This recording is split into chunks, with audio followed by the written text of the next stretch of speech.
Hello everyone, మీలో ఎంతమందికి ఈ చేప డబ్బాలు అనేవి తెలుసో కామెంట్ చేయండి. మాకైతే ఇవి కువైట్ నుంచి మా యాన్యువల్ ఫ్రెండ్ అయితే తీసుకొచ్చాడనమాట. ఇవి అదర్ కంట్రీస్లోనే దొరుకుతాయి అనుకుంటాను. ఇవి ఒకవేళ ఇక్కడ మీలో ఎవరికైనా దొరికితే ఖచ్చితంగా ట్రై చేయండి, చాలా బాగుంటుంది. ఇవి వచ్చేసి చపాతీలోకి, అన్నంలోకి, ఎందులోకైనా బాగుంటాయి. ఆల్మోస్ట్ నేను దీన్ని చపాతీలోకి చేస్తాను, తర్వాత రసం అన్నంలోకి నంచుకోవడానికి బాగుంటుంది అనమాట.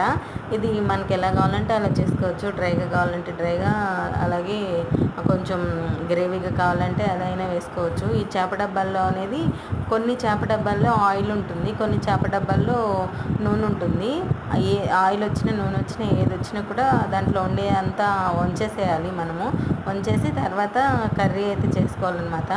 టేస్ట్ అయితే చాలా బాగుంటుంది. మీరు ఎవరైనా ఇంతవరకు ట్రై చేయకపోతే తప్పకుండా ట్రై చేయండి. Do subscribe my channel for more videos.